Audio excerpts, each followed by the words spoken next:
Bonjour tout le monde, on se retrouve pour le test des Chalk Paint Markers que je vous ai présenté dans le dernier haul qui figure sur ma chaîne. Donc il s'agit de markers qui en fait vont délivrer de la peinture avec un effet craie, comme leur nom l'indique. Dans ce pack, donc, nous avons 3 pointes différentes et comme d'habitude, je vous montre l'envers du packaging puisque dessus figurent des informations alors qui sont peut-être pas cruciales, on va pas aller jusque-là, mais qui sont quand même très très importantes au rapport à l'utilisation, à l'amorçage, etc. Vous trouvez quand même pas mal d'informations qui sont quand même utiles à savoir. Alors j'ai donc ouvert ce pack qui contient, comme vous le voyez, 3 markers et comme je vous l'ai dit, ils contiennent donc ils ont 3 pointes différentes. Une pointe très très très fine, ce qu'ils appellent une pointe aiguille, une pointe un petit peu plus épaisse et une pointe assez épaisse, vous allez voir tout ça. On nous conseille de bien les remuer, donc comme je l'ai fait.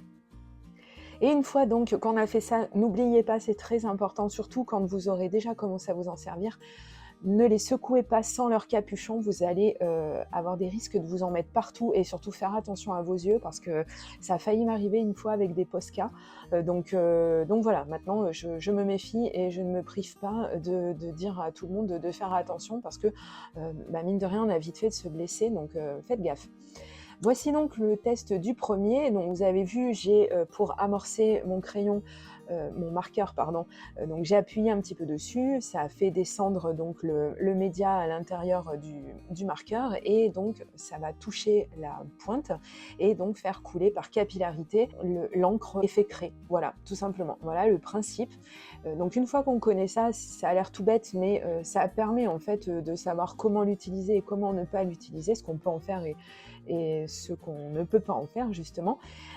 J'aime beaucoup les couleurs qui nous sont proposées. Bon, j'ai vraiment pris que le pack avec les teintes roses parce que bon, j'avais pas, je me suis dit si c'est de la gnognotte, je vais pas acheter toutes les couleurs. Et ma foi, je ne sais pas franchement si je continuerai d'étoffer cette collection, mais enfin. Je vous ai montré un petit peu de près l'action par capillarité donc sur ces marqueurs et vous allez voir que, alors faites attention, ne faites pas comme moi, appuyez sur votre mine pour faire descendre la peinture, mais n'appuyez pas trop non plus. Regardez ce que j'ai réussi à faire. Je me suis dit là, ça y est, je l'ai bousillé. Super, super. J'ai même pas eu le temps de m'en servir et définitivement, il ne marchera plus. Donc bon, comme je suis têtue, j'ai insisté un petit peu et pop, la mine est sortie d'un coup, est ressortie d'un coup. Donc maintenant, quand je vais appuyer pour faire descendre la peinture, je ferai attention, je n'appuierai pas trop. Mais en vrai, voilà, c'est un petit peu ce qu'il faut faire, c'est vraiment appuyer un petit peu fermement, mais sans exagérer. Et donc voici les 3 couleurs côte à côte. Ce sont des couleurs qui se marient bien, puisqu'on est dans les mêmes teintes, donc forcément ça fait vraiment très chouette. Ça, c'était pour le rendu sur papier blanc. On nous promet un rendu visible également sur les papiers foncés. Donc vous le savez, moi, quand on parle de papier foncé direct, je vais pousser le truc au bout et je vais chercher du papier noir carrément pour voir un peu ce que ça donne. Je vous préviens également que en fait, le rendu, comme d'habitude, est sublimé grâce à la tonne de lumière que j'ai quand je filme. C'est-à-dire qu'en vrai, sur le papier noir, ça se voyait quand même beaucoup moins. C'est visible, mais le résultat est beaucoup moins visible quand même que ce que vous voyez à l'écran. Ça, c'est tout à fait normal. Je le savais, hein, vous n'avez pas commencé à me dire ce que je n'ai pas dit dans les commentaires, mais je sais très bien que quand on utilise quelque chose qui promet un effet craie, un effet crayeux comme ça, eh bien c'est comme quand on écrit avec une craie sur un tableau noir. On a un certain rendu, mais c'est pas quelque chose qui va être visible de fou, quoi. Donc là, vraiment, on a vraiment du rendu craie. Mais je trouve quand même, ne faites pas attention, comme je vous dis, ne vous fiez pas à ce que vous voyez à la caméra, mais j'aurais quand même peut-être attendu quelque chose qui se voit un petit peu plus sur les papiers foncés, donc surtout sur le papier noir. Après, sur le packaging, il n'est pas noté que c'est forcément du papier noir, hein. on ne nous promet pas des résultats sur papier noir, mais sur papier foncé, donc je continuerai peut-être des tests un petit peu plus tard. Ici, j'ai pris un papier craft. Alors attention, c'est du vrai papier craft. Il n'a pas que la couleur du craft, c'est du vrai papier craft, c'est-à-dire qu'on le sent à la texture, qu'il a des filaments, etc. Il est texturé un petit peu, ce papier, c'est vraiment du papier craft. Et là-dessus, vous allez voir un petit peu plus loin ce qu'il ne faut pas faire justement avec ces marqueurs.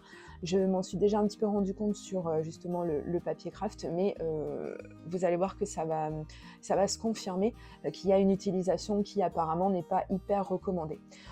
Ce ne sont pas des feutres de colorisation à proprement parler, mais j'avais quand même envie de tester un petit peu tout ça. Donc j'ai utilisé des Versafine ainsi que des tampons qu'on trouve en ce moment chez Action, que vous m'avez déjà vu utiliser une fois ou deux dans les vidéos précédentes. Et donc je voulais juste voir en fait comment ils se comportaient, si on les utilisait effectivement en tant que crayon pour des mises en couleur, puisque je vous l'ai déjà montré hein, avec d'autres stylos qui ne sont pas du tout faits pour les colorisations, on a de super rendus. Vous savez, c'est la vidéo dans laquelle j'ai mis en couleur une licorne et avec des stylos tout simplement. Et le résultat avait vraiment été vraiment super sympa. Mais là, franchement, ça vaut rien du tout. Je vous déconseille de le faire. Après, essayez quand même de votre côté pour vous faire votre propre opinion. Si vous avez un autre papier craft, peut-être que ça peut fonctionner. En attendant, moi, j'ai vraiment pas été fan du résultat sur ce genre de papier. J'ai repris du papier noir et puis à main levée, je vais faire quelque chose qui ressemble de près ou de loin, surtout de loin, à une fleur. Et encore une fois, on est vraiment sur du test. Je ne voulais pas spécialement partir à faire une ou plusieurs créations. Ici, c'était vraiment dans le but de tester le matériel, de l'appréhender, parce que c'est comme ça finalement qu'on sait le mieux s'en servir, on sait où est-ce qu'on peut aller avec, et on connaît ses limites aussi. Donc c'est pour ça que je me suis un petit peu amusée sous l'œil de la caméra à faire tout ça. Et comme ça, eh bien, je sais effectivement que ce sont des marqueurs qui eh bien, sont conformes à ce qui est marqué sur le packaging. On a effectivement un effet craie qui est quand même là, qui est quand même présent. Maintenant, on ne va pas leur en demander plus, puisque de toute façon, ils n'ont pas été créés pour faire autre chose. Mais je pense qu'on peut quand même arriver à avoir plein de résultats différents avec, que ce soit sur du papier très foncé, mais surtout sur du papier blanc. J'ai vraiment préféré les utiliser sur du papier blanc.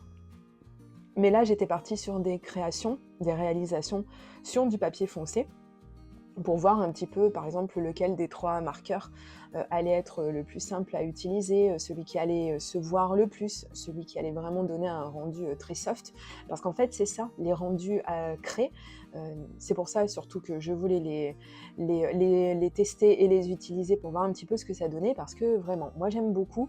Je suis dans cette optique-là en ce moment, d'avoir des résultats tout doux, des résultats vraiment soft comme ça, qui se voient mais qui ne sautent pas forcément trop aux yeux, des couleurs trop flashy. Donc là, on est complètement dans le thème. Vraiment, c'est vraiment quelque chose de très doux. Je pense que ça se voit bien à la caméra.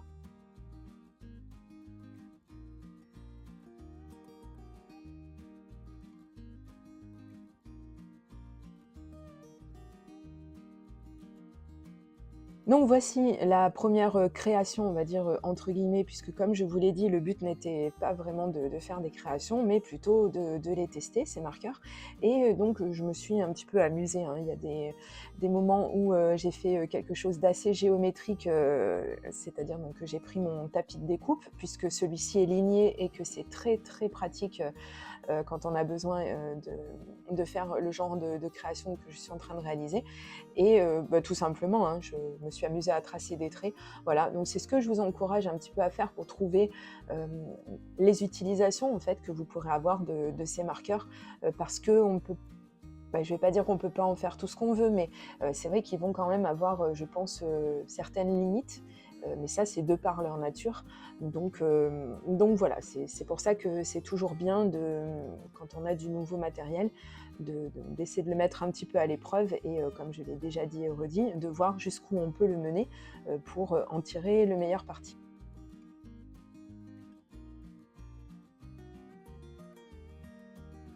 sur la carte où j'ai fait un petit peu de calligraphie avec le mot love, il y a un moment, donc comme j'étais pas très centrée avec ce mot, j'ai voulu rajouter un cœur donc à la fin du mot lui-même et je pense que vous commencez un petit peu certainement à le voir, le papier a très mal réagi, c'est-à-dire que je ne vous conseille pas, après faites ce que vous voulez, mais essayez vous-même.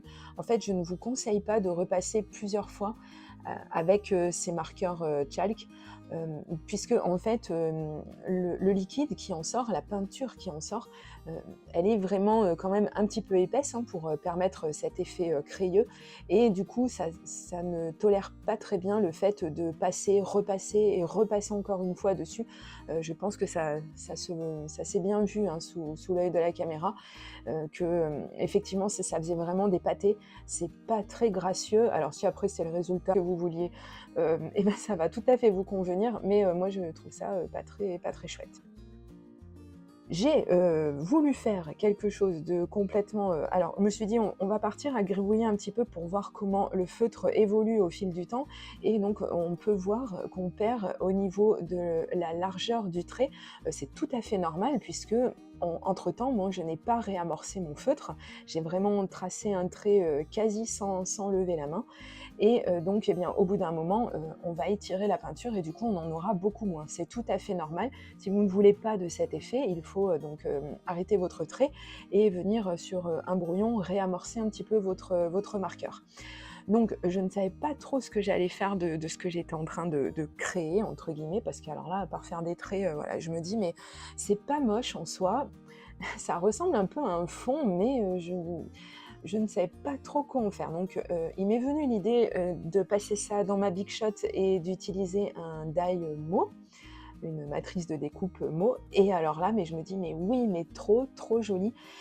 J'ai vraiment beaucoup aimé le rendu. Regardez, en fait, j'espère qu'on arrive bien à le voir à la caméra, mais on a vraiment des couleurs comme je crois que c'est ce qu'on avait ou qu'on a toujours d'ailleurs, sur les berlingots. Voilà, c'est vraiment des couleurs très chouettes, des couleurs gourmandes comme ça. Je trouve ça vraiment très joli. Et c'est très bien mis en valeur, je trouve, quand on pose ce genre de choses sur un papier uni, donc là en l'occurrence encore mieux sur du papier noir. Et vous voyez, en fait, c'est souvent ça, en fait, je trouve en scrap qui est vraiment chouette, c'est qu'on commence à faire quelque chose, on ne sait pas trop où est-ce que ça va nous mener, et si on va vraiment continuer ce qu'on est en train de faire. Et au final, quand on mène le projet à bout, et bien au bout, au bout, et bien des fois on arrive à trouver des résultats qui sont vraiment chouettes, comme là c'est le cas, mais ça me plaît vraiment beaucoup. On dirait vraiment qu'en fait il s'agit d'un papier à motif, quoi. Alors que tout simplement ce motif c'est moi qui l'ai fait avec simplement avec des traits et des couleurs différentes. Enfin, c'est vraiment chouette. Voilà, ça c'est sûr que ce genre de motif, on risque pas de le voir chez tout le monde.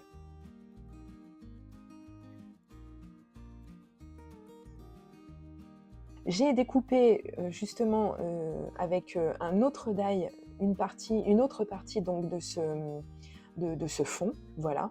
Ce mot, je ne sais pas s'il vient pas de chez Action, je suis pas certaine, hein. Si vous le reconnaissez, n'hésitez pas à me le dire en commentaire. Ça fait longtemps que je l'ai, mais je ne me rappelle plus.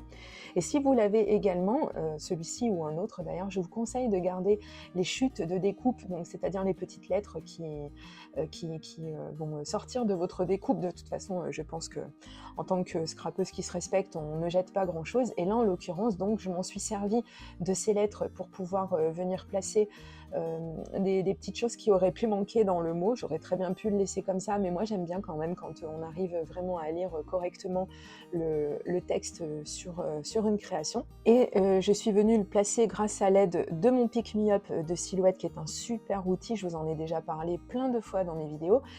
J'ai également placé donc ce texte avec de la colle liquide grâce à mon stylo colle Zig, mon marqueur colle que j'adore, mon roller colle colle que j'adore.